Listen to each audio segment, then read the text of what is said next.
Hasta ahora el primer Congreso Iberoamericano de Televisión y Educación. Increíble, ¿no? Increíble. No sé ustedes, pero yo aprendí mucho. Bueno, y como debe de ser, tenemos una muy especial charla magistral para cerrar el plato, un plato fuertísimo, fuertísimo. Y para realmente hacer la entrevista, hemos invitado a Sebastián Aguirre, quien es alumni de esta misma Universidad Pontificia, Universidad Católica de Chile, y actualmente se desempeña como presentador de telenoticias en CNN Chile. Sebastián Aguirre, quien va a entrevistar una autoridad, una absoluta autoridad del tema. Guillermo Orozco, como ustedes ya saben, académico mexicano y doctor en educación de la Universidad de Harvard, quien centrará su ponencia en la deconstrucción pedagógica de la teleeducación. Sus años y décadas de experiencias realmente nos van a traer aquí en esta charla, en este momento, muchos insights de dónde es que en su opinión tiene que ir la teleeducación. Doctor, profesor, ¿cierto? No sé si es bailarín o cantante también, pero hace de todo. Pero realmente de TV Educativa, Guillermo lo sabe todo y somos muy bendecidos, muy agradecidos por su presencia. Entonces, damas y caballeros, Sebastián y doctor Guillermo.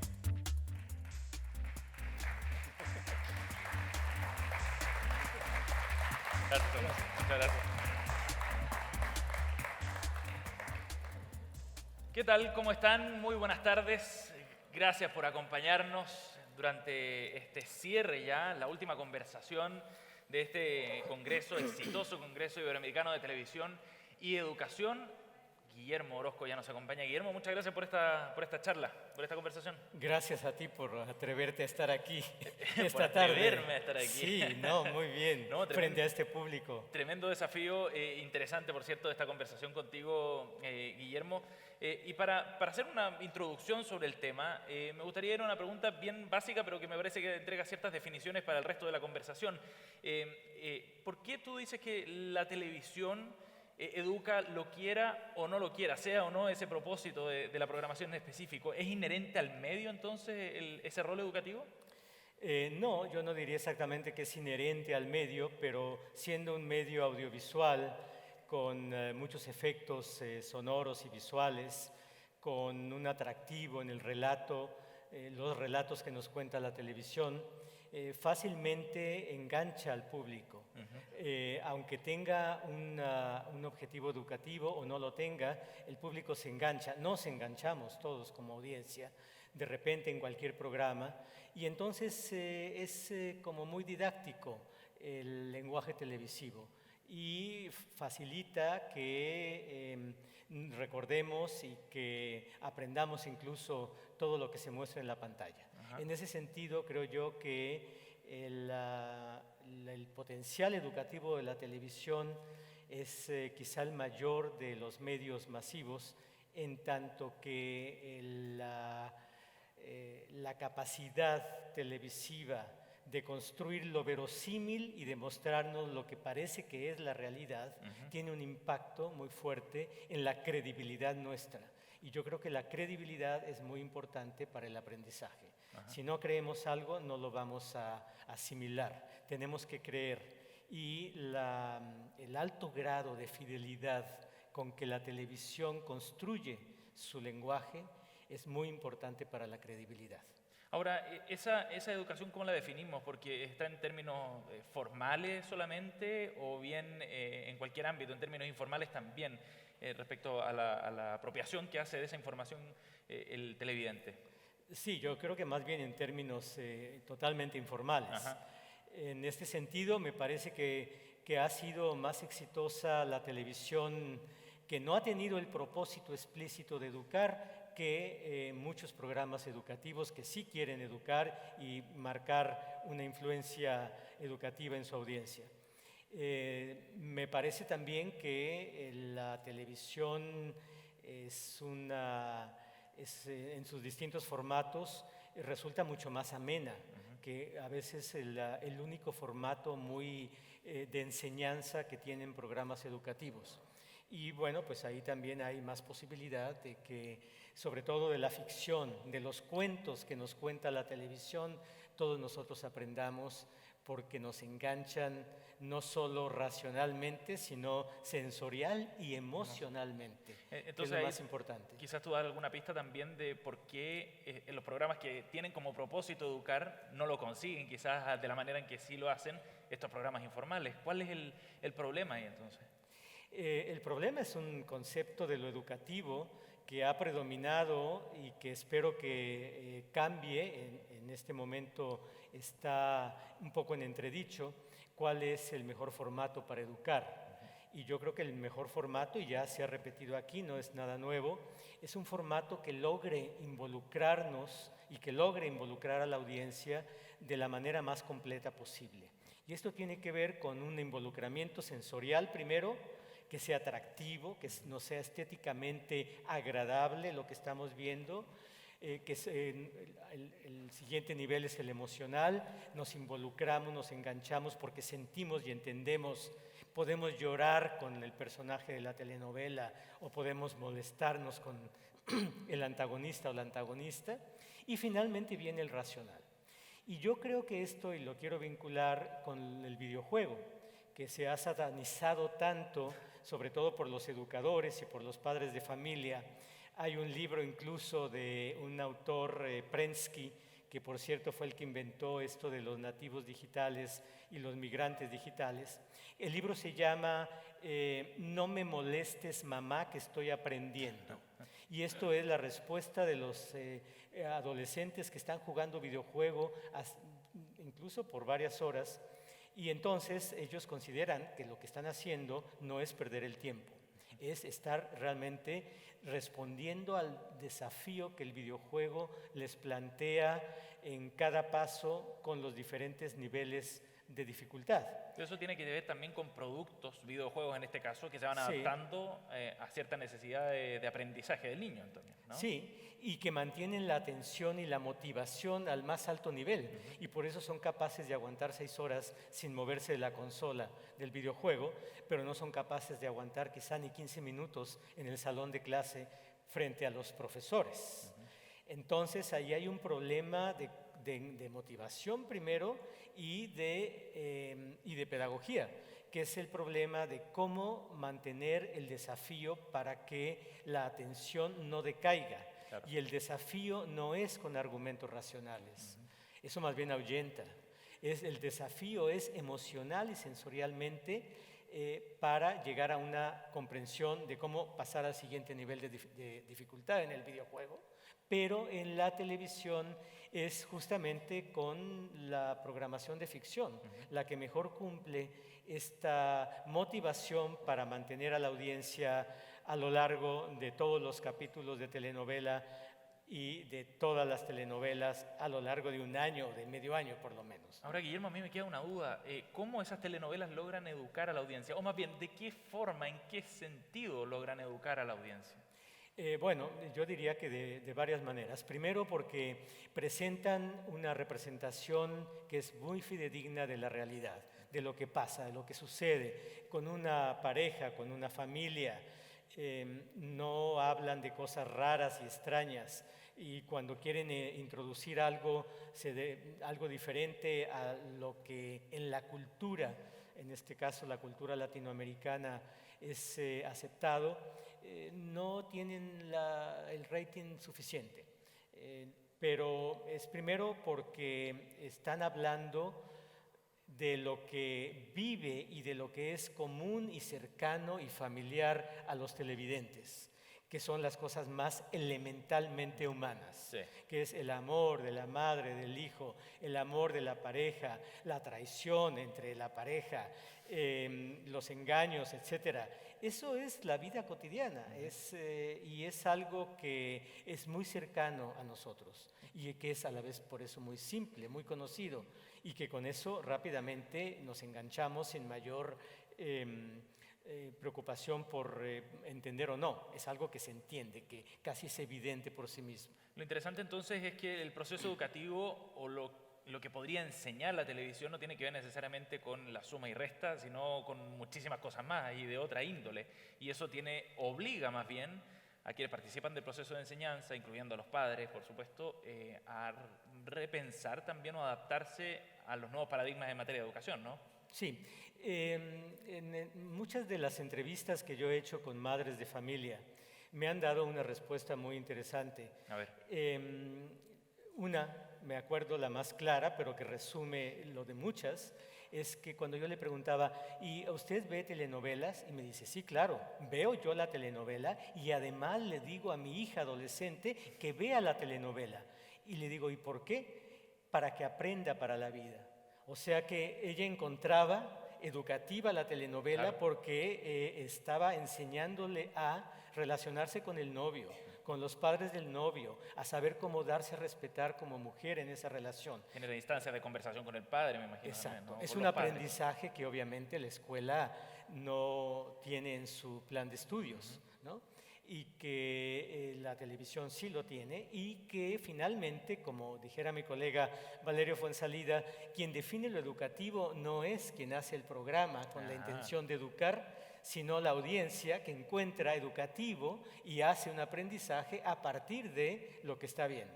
Entonces, la telenovela nos enseña para la vida. La escuela nos enseña, en todo caso, para aprobar el examen y pasar al siguiente año, al siguiente nivel. Como ves, esto hay una diferencia abismal entre el poder de la televisión y el poder de la escuela. Cuando queremos poner la escuela en la televisión, le quitamos posibilidad a la televisión para enseñar, a menos que lo convirtamos en metáfora, en cuento, en ficción, y la resta se vuelva un intercambio lúdico entre los personajes y no la enseñanza de un maestro que quiere mostrarnos que 2 y 2 son 4. Ahora me imagino que todo eso también depende del género televisivo del cual estemos hablando, o todos los géneros tienen el potencial de poder enseñar. No, yo creo que hay diferencias. La ficción tiene para mí el mayor potencial de enseñar, porque la ficción nos involucra de una manera indirecta, nos deja la libertad de involucrarnos al grado que queramos, y nos habla directamente a los sentimientos, primero, antes que a la razón. Y esto es muy importante, y que el contacto inicial con el objeto de aprendizaje sea a través de, primero, los sentidos, luego la emoción, y en todo caso hacemos la inteligencia después con la razón, pero no al revés. Y la escuela lo quiere hacer al revés, más bien quiere quitarle la emoción y la sensación al discurso que quiere que aprendamos de memoria incluso, y que repitamos con puntos y comas. Entonces aquí el mejor género yo creo que es la ficción, y hay otros géneros también, porque se puede aprender mucho de una serie policíaca, se puede aprender mucho de un documental también, si está bien hecho, porque no está en la tónica de enseñar. De los dibujos animados, para qué hablar, ¿no? Exactamente, no, por supuesto. Sí, de todo lo que es animación, incluso de lo que es concurso. También del concurso aprendemos, porque nos situamos en el lugar del concursante y estamos emocionalmente vinculados con él. Ahora, mi intención no es que tú pelees con Omar Rincón, pero sí quiero abrir el debate a raíz de una frase de esta mañana que tiene que ver con el fracaso que según él había en la televisión educativa, que había fracasado definitivamente. Bueno, yo no sé si la producción total o las producciones de la televisión educativa todas han fracasado. Yo creo que ha habido programas muy buenos. Lo que yo creo que ha fracasado es el principio educativo detrás. Toda la televisión educativa, la mayoría de la televisión educativa hasta ahora se ha basado en una idea transmisionista de la educación, donde nosotros, la escuela o televisora que pretende educar, tenemos los conocimientos que deben aprender los alumnos o la audiencia, y entonces se los vamos a entregar a través de distintos formatos. Pero el principio es, alguien posee los conocimientos o la información que va a enviar a los otros. Y entonces, bueno, de repente se puede lograr que los otros capten, asimilen y estén de acuerdo con esa información, pero de repente no. Y en este momento a lo que nos enfrentamos los educadores en general es a un paradigma donde lo principal no es la enseñanza ni la información a transmitir, sino que es el aprendizaje y el conocimiento a explorar y producir por el propio aprendiz. Y en todo caso, el paradigma educativo tiene que ver con cómo ayudar, cómo detonar que alguien se involucre en una situación de aprendizaje y cómo acompañarlo para que realice el aprendizaje, no cómo enseñarle algo en sentido tradicional. Sí. Y sino justamente darle la oportunidad de involucrarse en una situación en la que por ensayo y error vaya llegando a aprendizajes sucesivos hasta ir descubriendo una serie de aprendizajes importantes, que es justamente el paradigma en el que están basados los videojuegos. Y ahora, ¿cómo se relaciona eso con los cambios tecnológicos que transforman también a la propia industria de la televisión? Bueno, se transforman que con todo el mundo digital y toda la posibilidad de interactividad que no teníamos con los medios masivos, con los medios masivos teníamos algún tipo de interacción, pero era una interacción más bien mental, una interacción de interpretar en todo caso, de disentir, pero con la interactividad podemos modificar el objeto de visión en la televisión y podemos hacer otro. Esto es lo que se llama lo transmedia. El fenómeno de transmedia es el de empezar a reconstruir y hacer nuestro propio programa a partir de un programa visto en la televisión. Pero luego vuelvo a esto de lo transmedia, que es muy importante y que tiene que ver con la posibilidad de la nueva tecnología. Las nuevas tecnologías, todo lo digital, nos permite no solamente tener una interacción, sino tener interactividad, lo cual nos permite modificar lo que nos ha llegado, reconvertirlo y reenviarlo y entrar en lo que antes era imposible, una interlocución real con el contenido y con los otros que están del otro lado.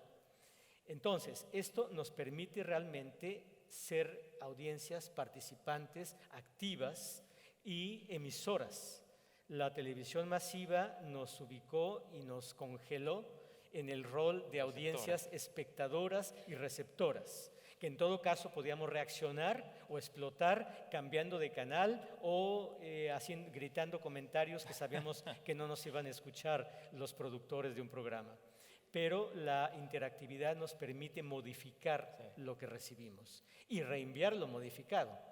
Aquí el punto y el reto para una televisora que quiera ser educativa en este momento del transmedia es el abrir el espacio para mostrar y reenviar en pantalla grande las nuevas construcciones de la audiencia a partir de la construcción original que la televisión envió, lo cual todavía no acaban de entender las televisoras. Están en proceso de adaptación. Están en proceso de adaptación, sí, pero incluso televisoras comerciales y las televisiones educativas tendrían que abrir un espacio, porque lo importante va a ser no la transmisión, sino la interlocución con los sujetos educandos, con la audiencia.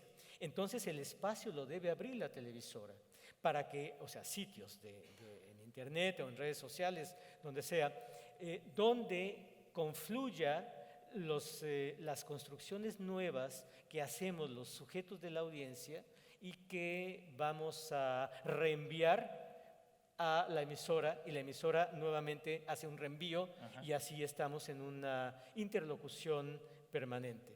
Y eso enriquece el proceso, me imagino. Eso enriquece el proceso y además enriquece el aprendizaje, el aprendizaje de todos, incluso de la televisora. O sea que la televisión educativa no es la televisión que inventó la televisora, sino que es la televisión que está siendo producto del encuentro entre la televisora y la audiencia. Y esto supone una infraestructura de otro tipo, sí, que todavía no tienen nuestras televisoras. A lo más que han llegado, por ejemplo, en el caso de México, es abrir, sí, claro, un sitio que después no saben cómo atender, no saben cómo responder, claro, porque la gente que está ahí no es la gente adecuada que esté formada para esto. O Para en interactuar. todo caso está el teléfono para recibir alguna llamada, o sí tienen Twitter para recibir y medio contestan, pero realmente no hay una elaboración completa y adecuada de el encuentro con la audiencia. Ahora también en ese proceso yo lo ampliaría un poco, si me permites, a también que la audiencia sea en sí misma una generadora de contenido, independiente también de los propios, de la televisión como industria, ¿no? Eso también le agrega otro ingrediente más a toda esta fórmula. Sí, yo creo que aquí esto es realmente muy importante, qué bueno que lo mencionas, porque creemos que con tener la posibilidad técnica de convertirnos en interlocutores, productores y emisores, ya estamos siendo. Y resulta que no es así. Estamos saliendo de una situación en la cual no había oportunidad de responder, de reaccionar y de continuar en esta interacción real con el medio de comunicación. Entonces no es automático ni es fácil cambiar de rol, de ser espectadores Claro. a ser productores creativos e innovadores y a desafiar incluso a la televisión. Y hay que aprender. Y yo creo que uno de los objetivos de una televisión educativa en este momento es posibilitar el aprendizaje de las audiencias para dejar de ser audiencias receptoras y pasar a ser audiencias productoras y emisoras.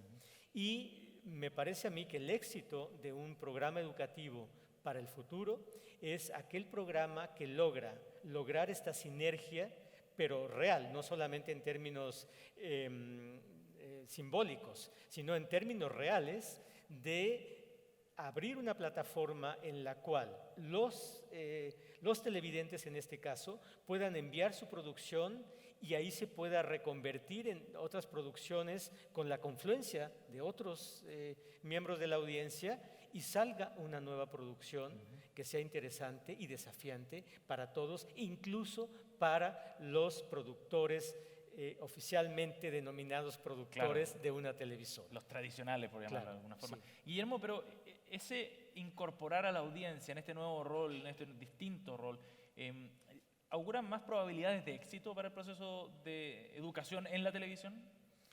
Sí, yo creo que sí, porque no sé si para la televisión. Aquí lo importante es que la audiencia logre aprender y avanzar y vaya descubriendo cosas y se le vaya facilitando más un proceso de innovación y de creación.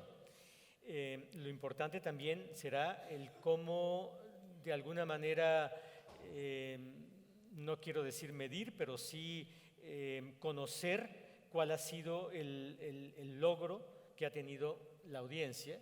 Habrá que definir cómo se va a dar esta vinculación, esta nueva vinculación de la emisora con su audiencia, pero tendrá que haber un tipo de seguimiento importante para ver qué objetivos se han logrado. Los objetivos no se ponen desde el inicio, sino que salen y se pueden comprobar después. Pero esto supone una infraestructura tecnológica importante, Sí, claro. en la cual todavía no existe. Hay que diseñarla y hay que, sobre todo, cambiar la idea de que es la televisora la única emisora Sí. y reconocer el papel emisor, potencial papel emisor que todos tenemos para una interlocución más equitativa que puede resultar muy productiva, muy interesante, incluso estéticamente muy atractiva. ¿Te refieres solo a la audiencia o también a estos nuevos canales de emisión? Me refiero a YouTube, Netflix, entre otros. Internet abre posibilidades casi infinitas. Claro, ahí es donde realmente se ha estado abriendo esta posibilidad. Sin embargo, ahí no hay una gran retroalimentación, a menos que Cierto. uno pueda ver si el video que alguien subió fue viral y entonces muchísimos lo bajaron, ¿no? O sea, uno sabe que tuvo éxito, pero no necesariamente sabe exactamente por qué. Y es importante para alguien en términos educativos saber por qué tuvo éxito, en dónde estuvo bien y en dónde no estuvo bien. Lo que nos da la fama de la viralización de un producto que subimos en YouTube o donde sea, nos hace saber que tuvo éxito. Sí. Pero ese éxito no sabemos exactamente qué significa, ¿no? Fue oportuno, ¿no? Fue aceptado, tuvo algún tipo de estética que gustó, y eso es algo que puede ayudar al ego de uno mismo, ¿no? Pero no necesariamente es algo que yo diría un logro educativo. Puede ser un logro de otro tipo, pero no necesariamente educativo. Ahora, se habla también del surgimiento de este fenómeno de la multipantalla, ¿no? ¿Cómo eso determina a la audiencia y a la formación de la audiencia? ¿Y cómo cambia esos procesos de formación de audiencia respecto a lo que veíamos hace 20 o 25 años atrás? Bueno, yo creo que ahora tenemos mucho más posibilidades como audiencia que las que tuvimos hace 20 años. Incluso tenemos posibilidades de parar el proceso de emisión. Por ejemplo, si estamos viendo una telenovela, podemos grabar el capítulo o cualquier otro programa, una serie, etcétera, o un programa de concurso. Sí. Y podemos grabar el capítulo y verlo en otro momento, en otro lugar, con otras personas o sin nadie, disfrutarlo de otra manera y en otra pantalla. Eso no es nada nuevo, pero esto nos da mucho mayor libertad, tenemos posibilidad de opción sobre la misma programación de una televisora. Pero también tenemos otras opciones de visionado que no son solamente las que vienen por los canales tradicionales en un país, sino que vienen por todas estas redes sociales, por YouTube y demás, que vienen con otra lógica, con otro ritmo, con otro tipo de convocatoria, y que también a los cuales tenemos acceso y pueden ser realmente importantes para una audiencia determinada, ¿no? Y eso cambia el proceso también de televidencia, un concepto que tú habías desarrollado de la experiencia o el proceso de ver televisión. Sí, y yo diría que se enriquece realmente, porque el proceso de televidencia, que sería la manera particular de nombrar al proceso de ver televisión, originalmente frente a la pantalla grande, era un proceso bastante, por un lado, individual, aunque en medio podíamos ver la televisión en familia, y entonces, bueno, estábamos acompañados, podíamos recibir los comentarios de la familia mientras teníamos nuestro propio proceso de televidencia.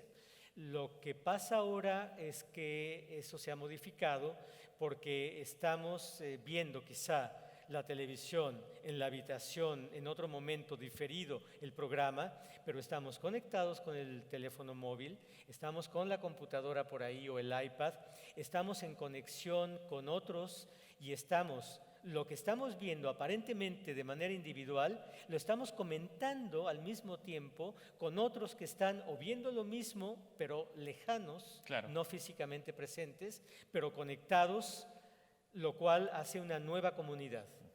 Es decir, no se ha acabado esta comunidad. Yo diría que incluso se ha enriquecido la comunidad, aunque no es presencial. No estamos en comunidad presencial, aparentemente estamos aislados, pero estamos en un intercambio permanente de cómo asimilamos lo que estamos viendo. Sí.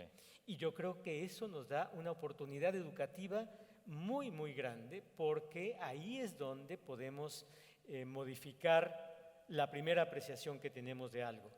Por ejemplo, yo creo que la televisión, lo he escrito en muchos lados, el ver televisión no comienza con estar frente al televisor ni acaba cuando apagamos el televisor.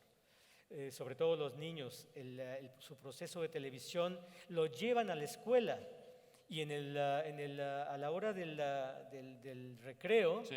empiezan a hablar de lo La que vieron conversación, ayer, claro. y empiezan a pelear por lo que yo entendí, lo que yo digo que dijo el personaje, y el otro dice, no, yo digo que dijo tal, estás equivocado, y empieza toda una negociación de significados. Entonces, esto, entre otras cosas, es muy importante porque es la evidencia para que los maestros no se desliguen de la televisión que ven sus alumnos en la casa, porque siempre se ha dicho, los maestros dicen, no, es que nosotros no entramos a hablar de la televisión aquí, entre otras cosas, porque eso es algo de la familia, es algo del hogar, que los padres se hagan cargo.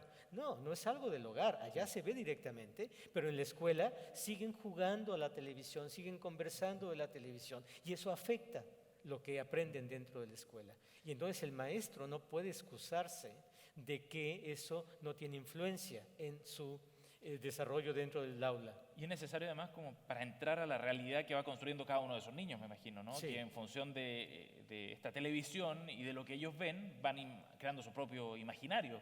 Y esto también permite incluso poder aprovechar educativamente cualquier programa que no fue hecho con la intención de educar. O sea, el capítulo de la telenovela puede ser aprovechado educativamente frente a la pantalla.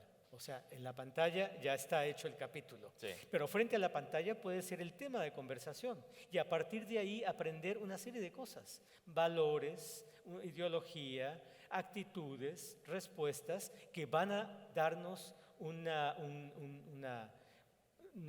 va a ser un aprendizaje importante para la vida y el comportamiento nuestro. Guillermo, ¿y esto también ayuda a cerrar brechas entre los distintos grupos socioeconómicos, por ejemplo, respecto a la realidad que ellos van construyendo en función del acceso precisamente a la televisión?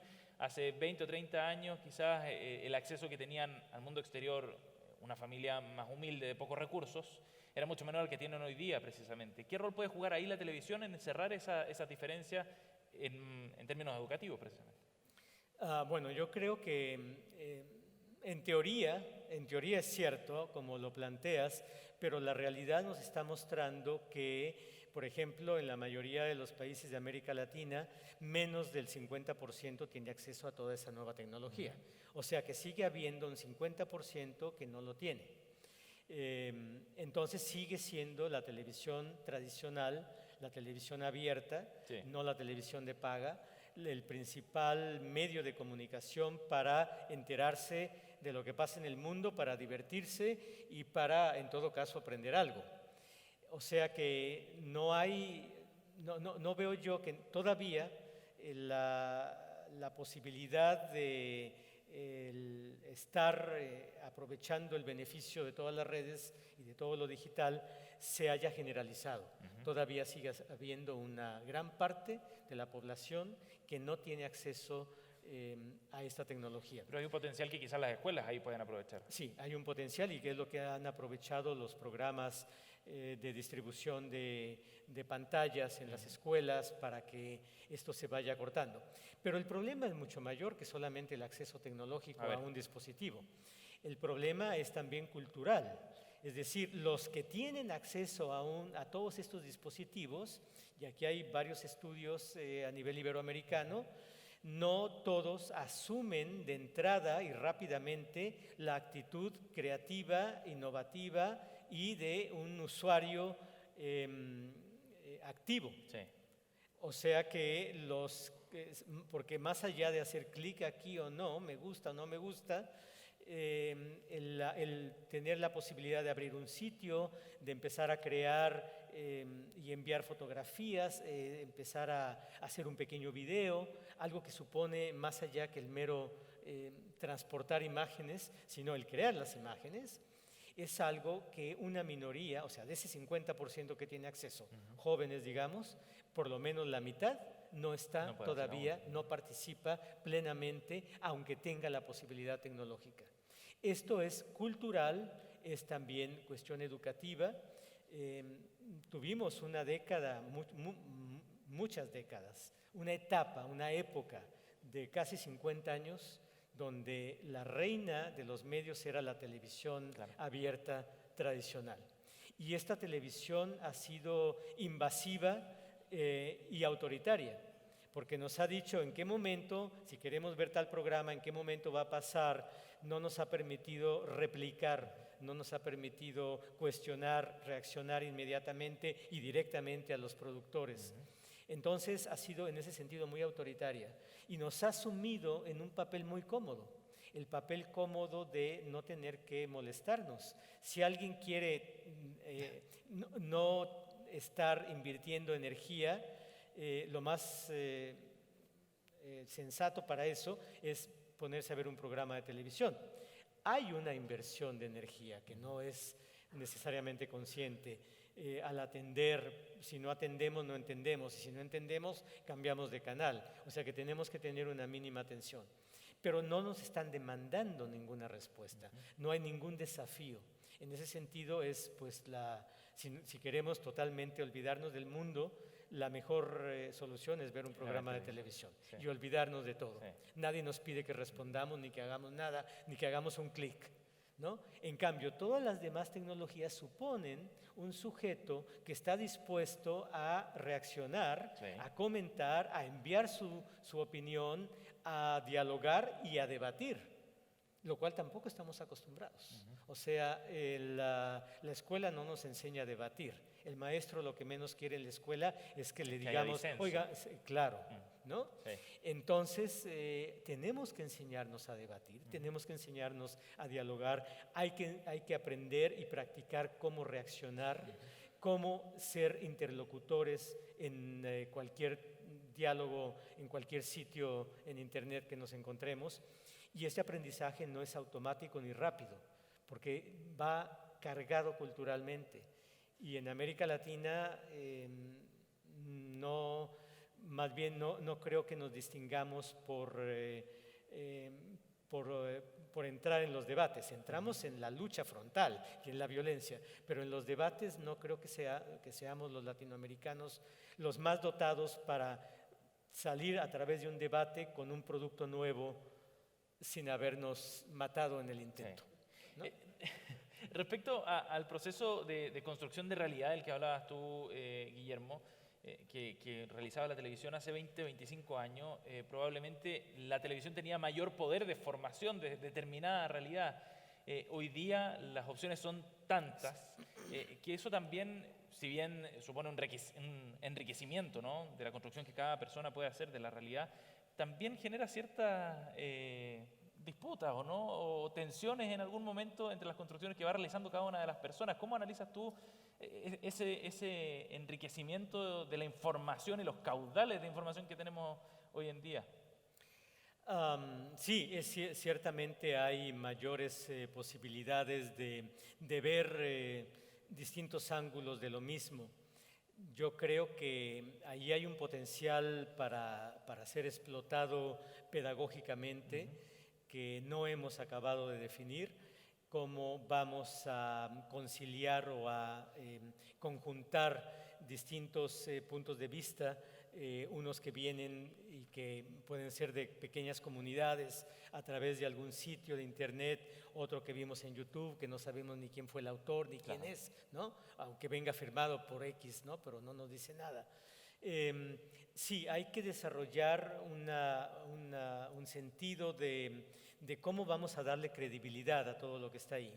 Y esto es uno de los desafíos más importantes ahora de la alfabetización informacional. Es una nueva alfabetización esta. Sí, eso sería una alfabetización. ¿Cómo saber que una información la puedo tomar como válida? ¿Qué elementos debe de contener esa información para yo saber que es confiable? O sea, todo esto hay que elaborarlo. Apenas empezamos a tener intuiciones al respecto, pero es un fenómeno muy nuevo. Entonces, es un reto para todos los educadores eso. Y por otro lado, creo que la riqueza está ahí, pero es un tesoro que tenemos que saber cómo explotar y cómo aprovecharlo. Guillermo, sí, hemos hablado mucho del rol de los profesores, de las escuelas también. ¿Qué rol debería adoptar o cómo podría entrar en todo este proceso el Estado o los Estados en el proceso de utilización de la televisión con fines educativos? ¿De qué manera lo puede hacer? Bueno, yo diría que los Estados deberían de patrocinar mucho más producción de ficción, series, miniseries, incluso telenovela. Pueden variar las temáticas, por supuesto, no tienen que ser las típicas, ¿no? Pero creo que los estados han desaprovechado muchos formatos, que son los formatos más populares y los formatos más cercanos a toda la audiencia. Le han dejado a la televisión privada. En México, por ejemplo, es el caso donde el Estado dijo, muy bien, televisión privada, Televisa, ustedes se encargan de la ficción, claro, nosotros nos encargamos de la información y de los documentales y todos los demás programas de alta cultura. Y bueno, pues ahí se echaron la soga al cuello, porque eso es lo que no tiene rating. y no es porque el rating sea la mejor medición, pero es quizá la única que tenemos para darnos cuenta de que no estamos llegando a la mayoría, estamos llegando a minorías, Sí. con programación buena, digamos, sancionada socialmente como buena para ser transmitida, pero que el formato no ha sido el más idóneo para que sea vista por la mayoría. Entonces yo creo que la ficción tiene esta posibilidad de que engancha a muchísima gente y de que es muy fácil de seguir porque son cuentos. Fácilmente nos podemos identificar con el personaje del cuento y esto no es nada nuevo, siempre nos ha gustado los cuentos, ya sean leídos o en cine o en televisión. Sí. Entonces yo creo que el gran... se ha tenido la idea de que la televisión de calidad es una televisión que muy pocos pueden apreciar. Y yo creo que ha sido un error histórico donde si queremos realmente llegar a todos, tenemos que cambiar el formato. Guillermo, me queda una sola pregunta más para plantearte, pero antes quiero invitarlos a pasar el micrófono que está ahí en el pasillo, al medio del pasillo. Hay un micrófono disponible para preguntas. Si ustedes quieren hacer alguna consulta respecto a los temas que hemos conversado con Guillermo u otros relacionados, por supuesto, a este tema, pueden acercarse al micrófono y luego ya les vamos a dar la palabra de inmediato. Yo antes de eso te planteo, Guillermo, la última pregunta que tiene que ver precisamente con esta exigencia que muchas veces se le hace a la televisión pública, en el caso chileno, por ejemplo, de tener una televisión de calidad y de a la vez de tener buenos ratings. En el caso de la televisión pública nacional, TVN requiere o tiene más bien una ley de autofinanciamiento, debe buscar sus propios recursos y ser sostenible financieramente y no se logra ese equilibrio entre ambas cosas. Es muy difícil, es tan frágil ese punto entre televisión de buena calidad, digamos, y con fines culturales o educativos y ese rating necesario. Bueno, aquí el punto es qué significa calidad, de dónde se define. Yo creo que hemos definido calidad por el tema, por la temática. Hay temáticas, se supone que aprender ciertas cosas, pues eso hace que una televisión sea de calidad, porque no es barata, ¿no? Digamos, es una televisión culta, de alta cultura, Sí. ¿no? Y yo creo que tenemos que cambiar la manera de pensar la calidad. La calidad es aquello que realmente logra enganchar a la audiencia. Y si tú logras enganchar a la audiencia, es que tu producto tiene calidad porque ha logrado su cometido. Ahora, ahí no se puede enganchar a la audiencia con cualquier cosa. Porque ¿no? un reality puede tener mucho enganche, claro, pero bueno, ahí es cuestionable, ¿no? Pero entonces habría que hacer formatos más flexibles. No necesariamente llegar a un reality donde se aprovecha y se burla de las personas que van ahí, ¿no? Se denigra humanamente a las personas, ¿no? Puede haber realities de mucho más nivel, con mucho más respeto y tener el mismo formato. Pero bueno, eso nos lleva a otros cuestionamientos largos, pero yo creo que no hay que tener miedo a ningún formato televisivo y más bien aprovechar los formatos donde la audiencia puede más fácilmente identificarse y donde no se requiere tener un título universitario para poder apreciar un programa. Porque lo que están suponiendo estos programas de alta cultura, etcétera, bueno, es que hay gente que aprecia eso, pero eso es una minoría. Entonces no pueden esperar llegar a la mayoría con un programa que solamente lo va a degustar alguien que está entrenado en eso para degustarlo, ¿no? ¿Y tiende esa televisión o esa búsqueda de televisión de calidad a hacer programas finalmente para un grupo pequeño, para la élite probablemente? Sí, y entonces hemos como confundido que esos son los programas que valen la pena para un canal estatal, un canal público. Y yo creo que está bien que haya de repente algún programa de esos para un grupo, pero no puede ser la definición de lo que vale la pena solamente eso. Hay muchas otras cosas que valen la pena. Hay, por ejemplo, cuando uno recibe en el canal universitario nuestro, en la Universidad de Guadalajara, se reciben muchas peticiones de temas. Y mucho de lo que se recibe es, la gente quiere conocer cómo hacer ciertos, por ejemplo, trámites para hacer una demanda, para hacer un divorcio, para inscribir a los hijos en la escuela, para conocer los derechos que tiene como comprador determinado producto. Tienen muchas necesidades de información. Sí. Entonces, hay una demanda de la audiencia por conocer eso. O sea, cosas muy puntuales. Y ninguna televisora se los da porque dicen, no, ¿cómo vamos a hacer un programa respondiendo a estas cosas? ¿No? Sí. Bueno, no, hay una demanda. Hay una demanda, Una de la demanda audiencia. insatisfecha. Sí. El micrófono está abierto para quienes quieran hacer preguntas. ¿Sí? Tu nombre, por favor, y la pregunta para Guillermo. No. Ahora sí parece. A ver. Sí, aló. Ahí sí. Sí, ahí sí. Marco. Marco Salazar, una pregunta con respecto a esta idea de tomar ciertas cosas, modificarlas, cierto contenido me refiero, modificarlo y volverlo a poner en las redes sociales. Por ejemplo, en Chile se da mucho esto de los memes que le llaman, esta idea de tomar una fotografía y ahí salen unas cosas bastante creativas de parte de la gente. Pero hay otro tema que se cruza que tiene que ver con el derecho a autor o de propiedad, ¿no es cierto? Que en el tema de la fotografía y luego en el tema de la música o los videos, muchas veces limita un poco la creación o la idea de manipulación de contenido, ¿no es cierto? Y de redifusión nuevamente. ¿Cuál es tu opinión con respecto a lo que existe, digamos, en términos de limitaciones de derecho de autor y de intelectual y de propiedad?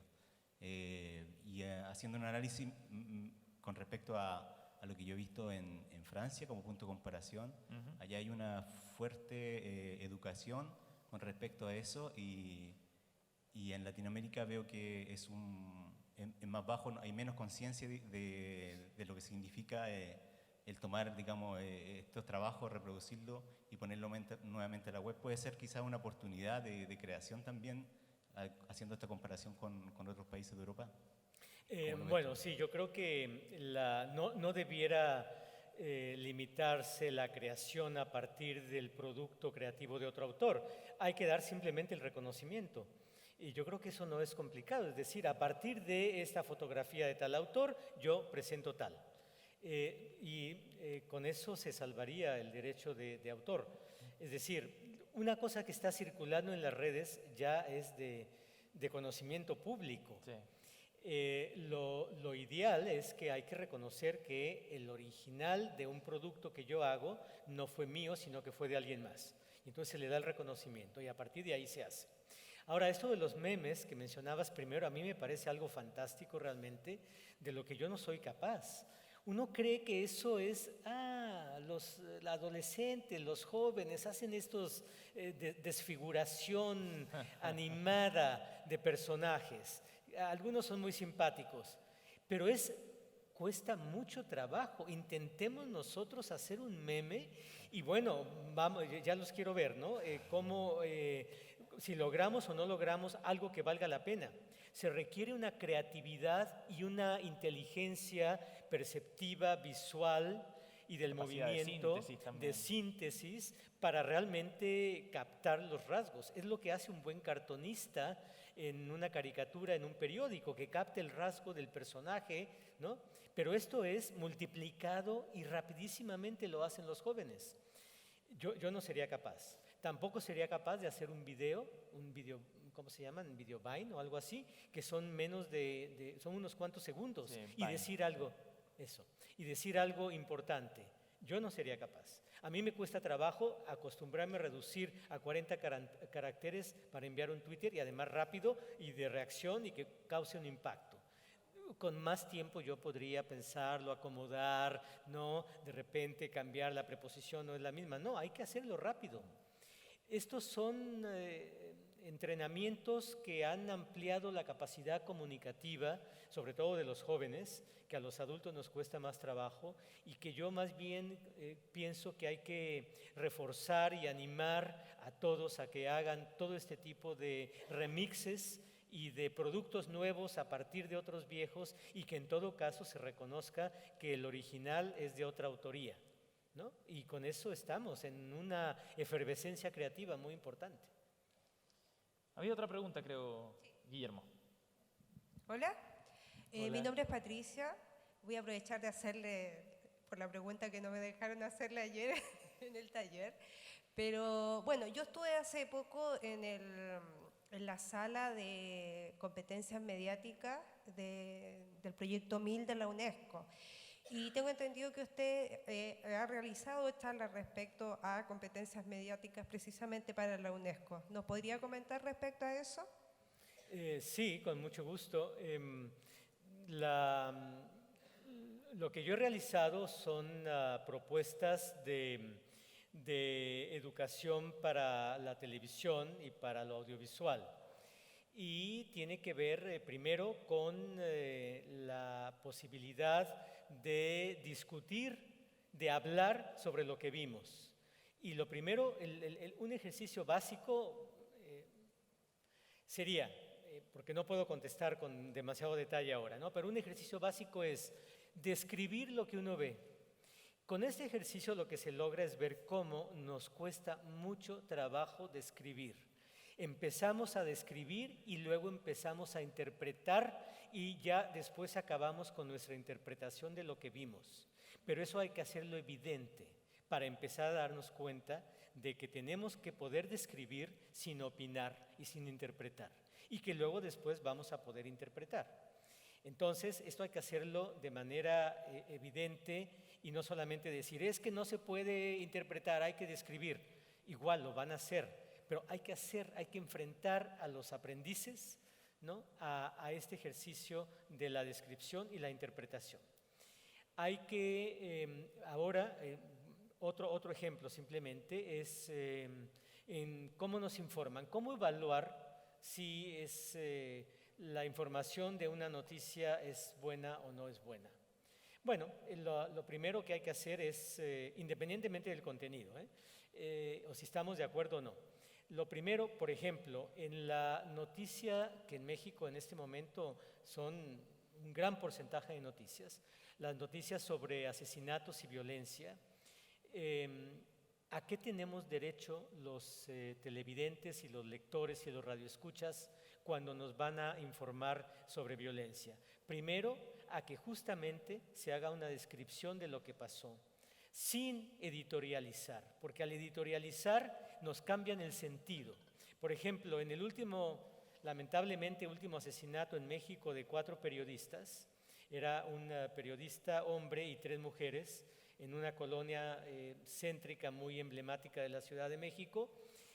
Bueno, pues fueron asesinados, acribillados ahí en el departamento. Entonces los reporteros, con la intención de vender su nota, empiezan a decir, claro, se asesinó a fulano de tal. Él ya había tenido problemas con la justicia. Ahí hay un nivel mínimo de culpabilización de la propia víctima. Estaba y se le encontró con 3 mujeres. Una de ellas trabajaba en un antro nocturno de bailarina. Bueno, entonces empieza uno a pensar qué tipo de mujer era esta, ¿no? La otra era colombiana, punto, no dicen más.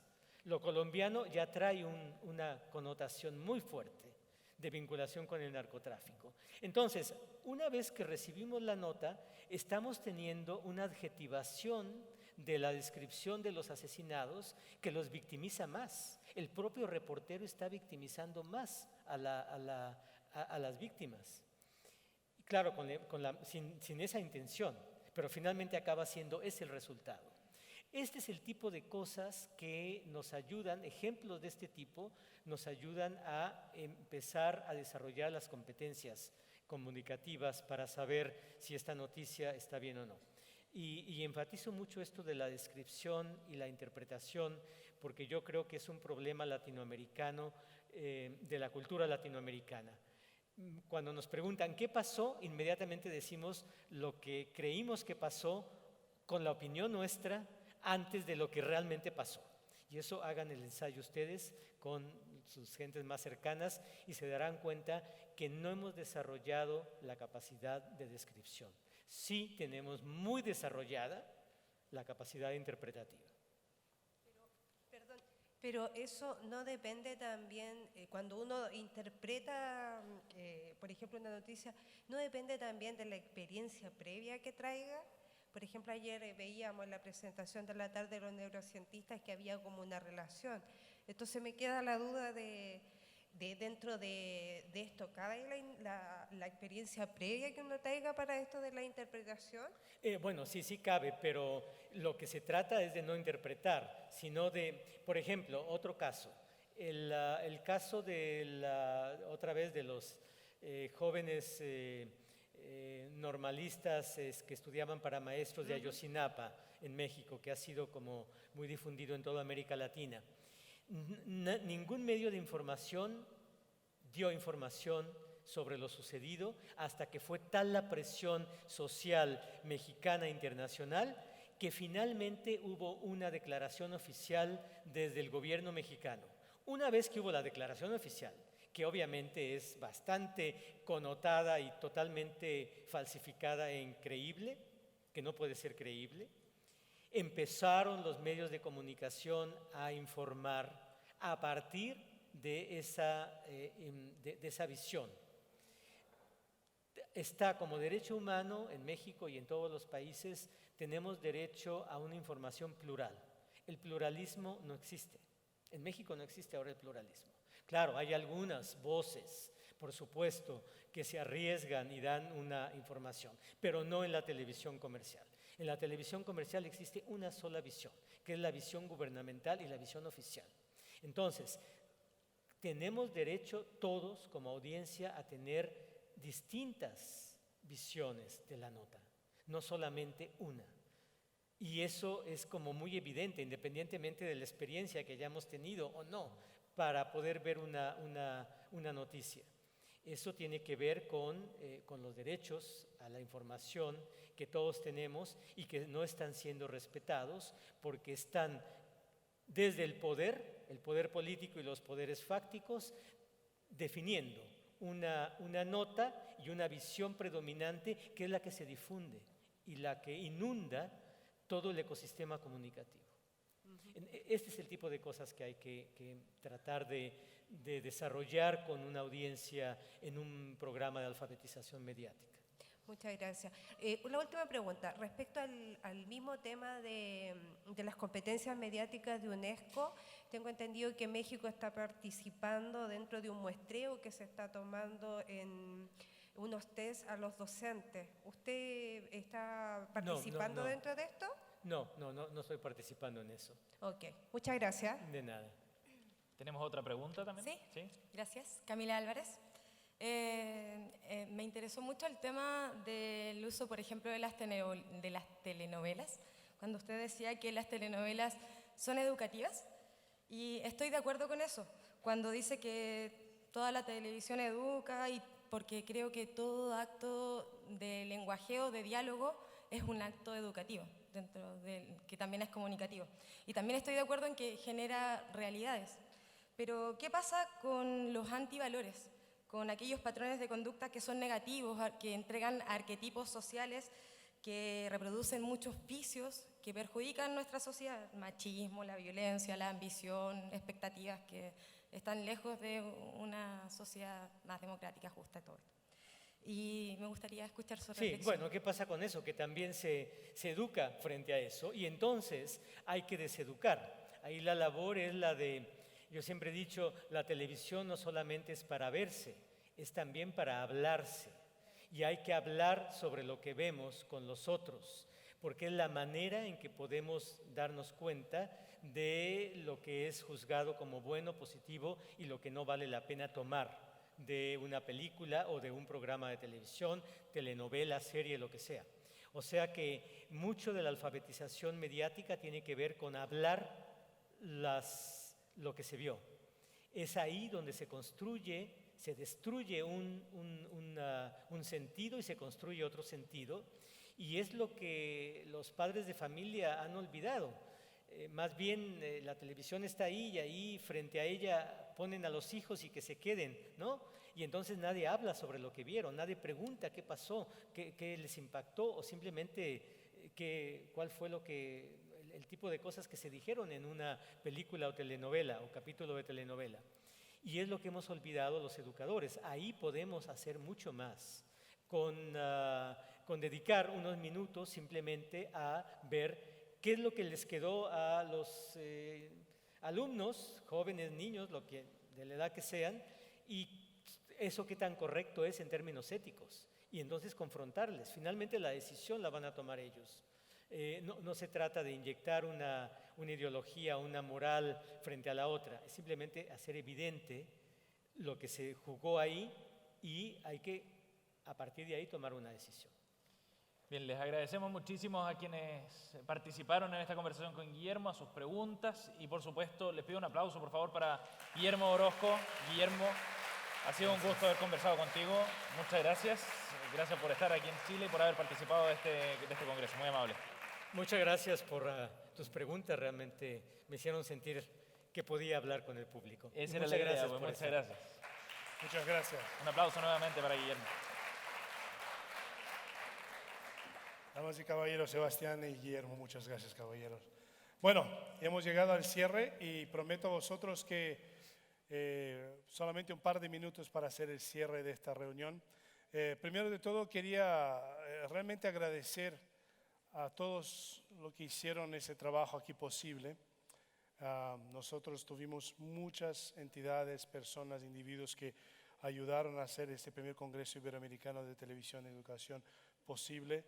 No me voy a recordar de todos ellos, pero empieza con esa casa aquí, la Universidad Católica, el Ministerio de Educación, la UNESCO, todos los colaboradores, docentes que han venido de varias partes del continente para estar aquí, TVN, con la participación de Daniel Silva y Andrea Aristegui esta mañana también haciendo las entrevistas, CNN Chile por la participación de Sebastián Aguirre, el Ministerio de Educación, CNTV, ANTV, Paca Paca, Encuentros, TV Escola, Nova Sur. Hay muchas, como pueden ver, ¿no? Entonces, muchas entidades. Obviamente nuestros oradores, ¿no? Fueron espectaculares los oradores, ¿no? Omar, Guillermo, Diego, Tomás y Joan Ferreres. Aplauso para los oradores, realmente que fueron realmente una bendición. En el espíritu del Congreso, quiero presentarles aquí algunos solamente pensamientos finales, muy rápidamente, no son conclusiones de ninguna manera, pero son solamente pensamientos finales muy generales de todo lo que ocurrió estos 2 días. Solamente como les hablé esta mañana, fueron 4 charlas magistrales, fueron 41 sesiones, breakout sessions diferentes, más de 25 oradores, más de 25 colaboradores, 5 oradores oficiales para las charlas magistrales. Fueron muchas personas y nos dejaron ahí un mundo de información y de oportunidades de diálogo que tiene que ocurrir. Algunos solamente 4 pensamientos finales. Primero de todo, enfrentar los paradigmas de la enseñanza. Es algo que lo habló Joan ayer, lo habló ahora Guillermo nuevamente y lo habló definitivamente Omar esta mañana, ¿no? Y los paradigmas son muchos, pero hay 2 actores principales aquí que quería realmente traer y provocar el pensamiento de vosotros. Uno son los docentes. Como dijo Omar esta mañana, y yo soy una persona que personalmente estoy muy de acuerdo con eso, es que hay mucho peso encima de los docentes, hay un montón de peso encima de los docentes, se les exige todo lo que es la dimensión, los problemas de la sociedad, yo creo que es una cosa. Sin embargo, gran parte de los paradigmas y de los avances de la educación tienen y deben pasar por las manos del docente. Es el actor principal, es el que interactúa día a día con los alumnos, ¿no? Y sí, en varias de las charlas que participé, los breakout sessions que estaban ahí, en 2 días en particular, hablaron, ¿no?, sobre el tema de realmente cómo un docente tiene que dejar de ser la autoridad máxima, como dijo Guillermo también, del mandar, ¿no?, de arriba para abajo, pero sí del interlocutor por un mundo de información, realmente por la digitalización de la información, no solamente de la televisión y de los medios, de la información. La cantidad de información que realmente se produce diariamente en el mundo es una cosa absolutamente absurda. No sé si ustedes saben, solamente un dato muy particular. A cada hora se produce, bueno, te voy a decir a cada minuto se produce 72 horas nuevas de contenido audiovisual en YouTube, a cada minuto. Entonces imagínense eso. Imagínense eso. Obviamente el profesor tiene un rol muy interesante. Segundo, el estudiante. Una de las cosas que escuchamos en esta charla en particular, ¿no? Yo creo que Guillermo dio un insight interesante, que antiguamente éramos una audiencia participativa. Esa nueva generación, perdón, era una audiencia receptiva. Esta generación es una audiencia participativa. Y todo lo que eso implica con todos los medios de comunicaciones, redes sociales. Y hablamos de redes sociales como cualquiera de nosotros aquí lo entendiera totalmente, ¿no? Y la verdad es que tenemos mucho que aprender. Sí, están los jóvenes ahí que lo saben muy bien, pero incluso las redes sociales, muchos de los vehículos de entrega de redes sociales, ya en este año hay 2 o 3 adicionales que se usan con gran volumen que ya no se usaban el año pasado. Entonces sí, es un tema. Entonces los paradigmas también de lo que es las enseñanzas, las materias, de cómo realmente colaborar con el audiovisual para lo que es el trabajo básico. Está la enseñanza básica y la enseñanza explorativa. Solamente para provocar la idea de ustedes. Segundo, necesidad de evolución continua. Y es aquí, empezando con lo que dijo los doctores Diego y Tomás ayer a ustedes que estuvieron en la charla de neurociencias cognitivas. Se dieron cuenta del mensaje de ellos que así es una cosa, el tema de desarrollo del sistema neurológico y del cerebro es una cosa altamente compleja. Hay mucho más que descubrir y hay mucho más que hacer. Y cuando hablamos de evolución, no estoy hablando solamente de la evolución de la capacidad cerebral humana, pero además, y no solamente con la evolución de lo que es la entrega tecnológica.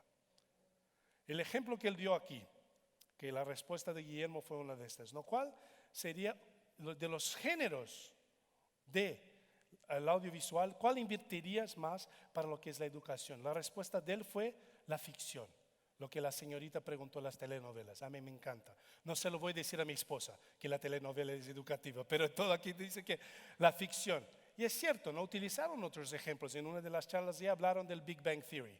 ¿Cómo puede ser que un evento así de comedia, una serie de comedia puede estar educando? Pero apuesto, por lo menos en nuestro diálogo como Escuela Plus, esta idea de ficción aún no se había entrado en la mesa, pero seguramente ahora será parte de nuestro diálogo. ¿Por qué? Porque tiene que ser. Tiene que ser. Entonces la evolución aquí en todos los tipos. Ni toqué el tema de la tecnología, que la tecnología continuamente está evolucionando para el tema de la entrega, de la conectividad, la participación, la interacción de 2 vías. Tercero, la colaboración en estándares de medición. Nosotros escuchamos esta tarde y ayer también los colegas de UNESCO y todo eso, pero hay lo que es el estándar de medición y UNESCO no es necesariamente que tenga el estándar de medición definitivo en eso. Hay muchas informaciones, pero a lo mejor, y por eso está la palabra aquí, colaboración. Yo creo que aquí hay entidades públicas, privadas, organizaciones, entidades mundiales que tienen que empezar ese diálogo realmente.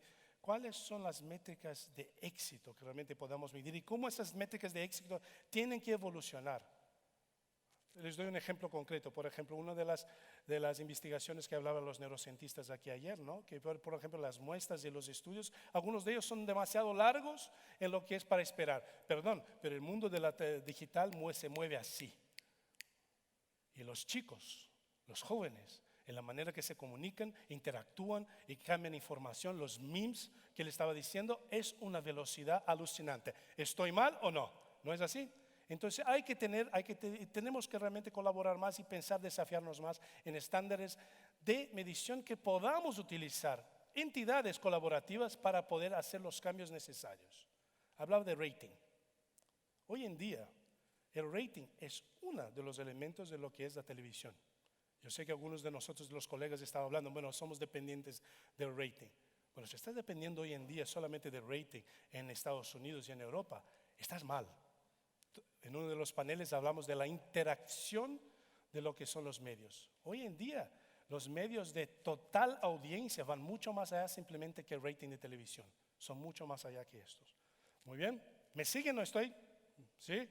Y finalmente, más oportunidades de diálogo. Más oportunidades de diálogo. Yo creo que, y nuevamente, eso aquí no son conclusiones, son pensamientos que espero que podamos seguir dialogando porque eso aquí sí es una conclusión final. Yo creo que hay mucho mucho más que dialogar. Estaba hablando con una de las colegas, con María, de encuentro, y me preguntaba, oye, ¿será que fue colaborativo? Ella decía, ¿no?, en la charla, no, 8 años es muy difícil de explicar en 10 minutos. Y es verdad, es verdad. O sea, es aquí el primer Congreso Iberoamericano de Televisión y Educación. Es el primer congreso.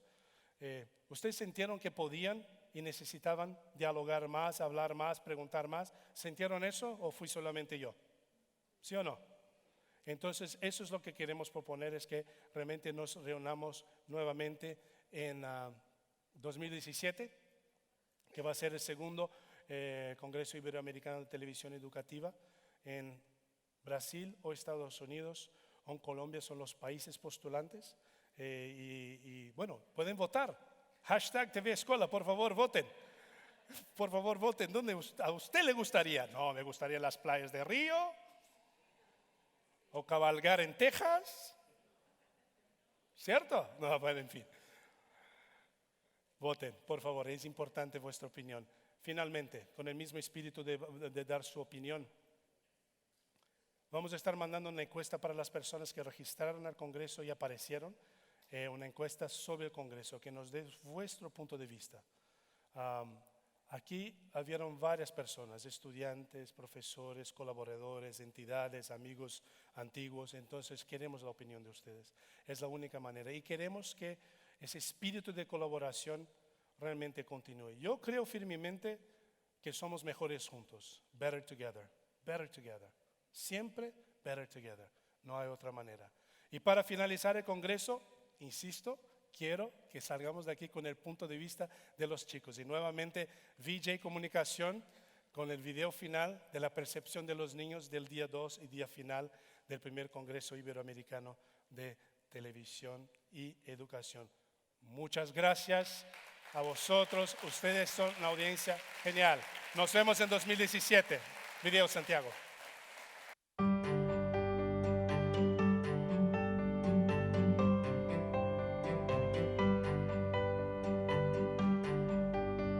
Hola, hoy es el segundo día que estamos en el Congreso de Educación y Televisión.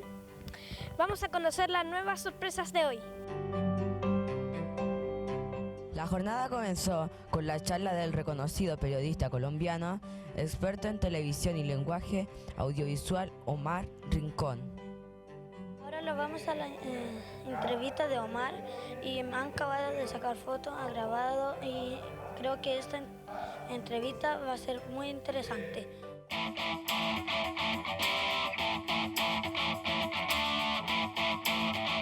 De todo el evento hasta ahora, ¿cómo ha estado?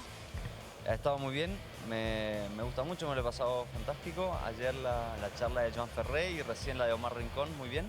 ¿Cómo se le ocurrió esto? ¿A quién? Bueno, la idea de Escuela Plus viene a través del despliegue de la nueva tecnología de VR, del Digital Video Recorder, que permite a los docentes poder controlar el audiovisual en la clase. Entonces, desde ahí nos unimos con varios otros socios, Fundación Torneos, National Geographic y Discovery, para poder desarrollar lo que llamamos hoy de Escuela Plus. ¿Cuáles son las actividades más importantes de este congreso? En este congreso las actividades más importantes son, por ejemplo, la charla de hoy de Omar Rincón fue muy importante para poder desmitificar muchas cosas de la televisión educativa, y está bueno siempre cuando haces algo de televisión educativa, o lo que hacemos nosotros con Escuela Plus, que pueda haber crítica constructiva para poder mejorar y hacer mejores cosas.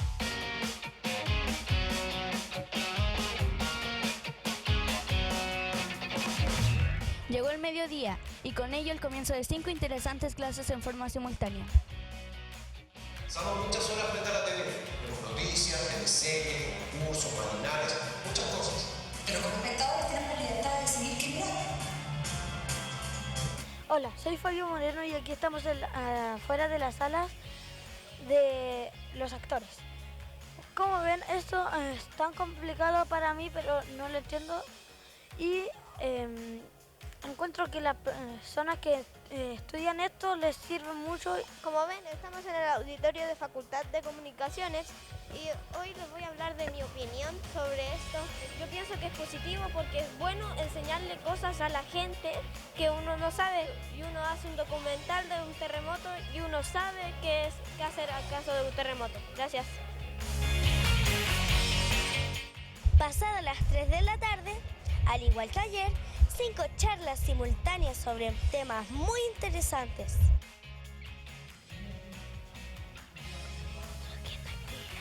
Para mí no es tan interesante. Capaz que sea porque no le encuentro algo de... Para finalizar este congreso, fue entrevistado Guillermo Orozco, académico mexicano experto en temas digitales.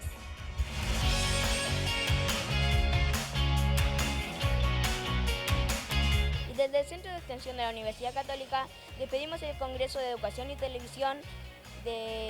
Fueron 2 días increíbles. Hasta la próxima.